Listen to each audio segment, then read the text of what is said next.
Because ADAS believes that the training and the role of diving supervisors is such a linchpin in diving safety and diving effectiveness, this gives us a measurable benefit in terms of our ability to produce competent dive supervisors.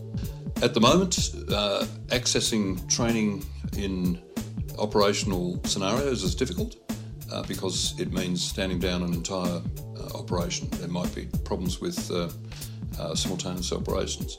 So this will mean that training will be more accessible, the quality will be improved, and the accessibility for both the divers and the contractors will be markedly improved.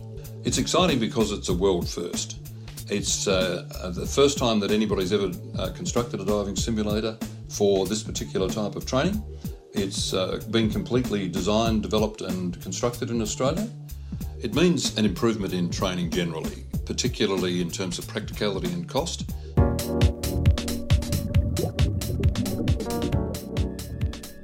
Using simulators will allow the training to occur on accessible onshore locations with no risk to the staff or the students.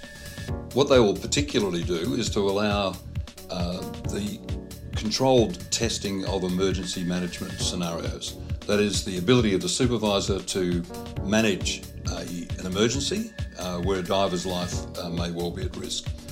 The intention behind the development of the simulators is to improve the overall training of diving supervisors in the offshore industry. We are intending to use the simulators to improve the training of trainee supervisors when they're learning their craft, and also to refresh experienced diving supervisors in the management of emergency scenarios. The simulator allows us to do this without putting divers or staff at risk, and it's something that is extremely difficult to do in an operational context.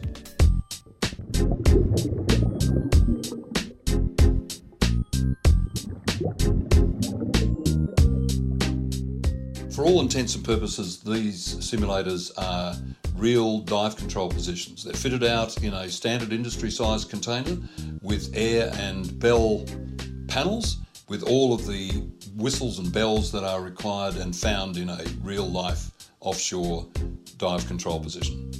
The concept of the simulator is that the trainee supervisor will come into the dive control panel and either take over an existing air or bell dive or commence a fresh one.